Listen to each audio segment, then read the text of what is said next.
plus de 120 mètres, cette montagne n'a rien de naturel. C'est en fait le site de la mine d'Abaret qui a fonctionné jusqu'en 1957.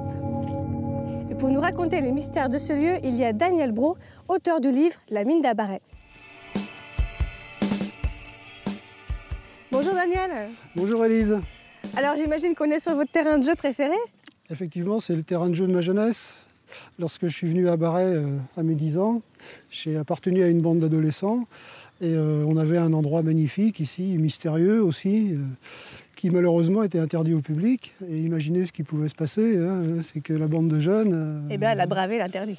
Mais bon, on n'a jamais eu d'accident et on a toujours réussi à échapper aux gardes.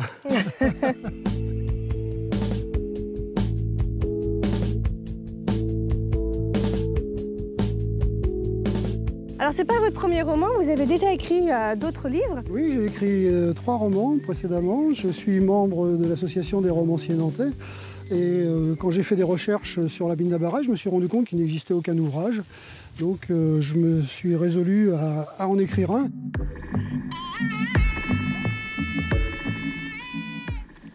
209 marches. Et là, on a une vue à 360.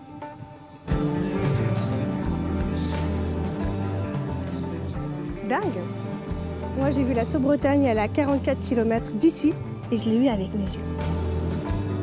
Alors, c'est quoi les mystères de ce lieu? Eh bien, ce lieu, avant d'être exploité au XXe siècle, l'a été à la période celte, c'est-à-dire quelques centaines d'années avant notre ère. Et puis, ce site est tombé dans l'oubli pendant 15 siècles, avant d'être redécouvert à la fin du XIXe siècle. C'était quoi le filon qu'on cherchait ici? Alors ici, on exploitait de la cassitérite. La cassitérite, c'est le nom du minerai de l'étain. Up, le point de vue. Down, qu'est-ce qu'on fait en bas?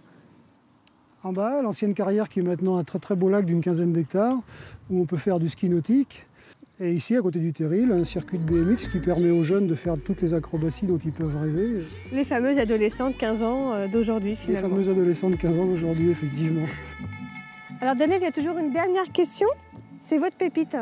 Eh bien, ma pépite, c'est l'église de Béret dans les faubourgs de Châteaubriand, une église romane du XIe siècle qui possède un magnifique rétable en son intérieur que je vous invite à aller visiter. Ouais, pourquoi pas? Vous voyez, je vous l'avais dit qu'il y avait une montagne en Loire-Atlantique. Allez, salut!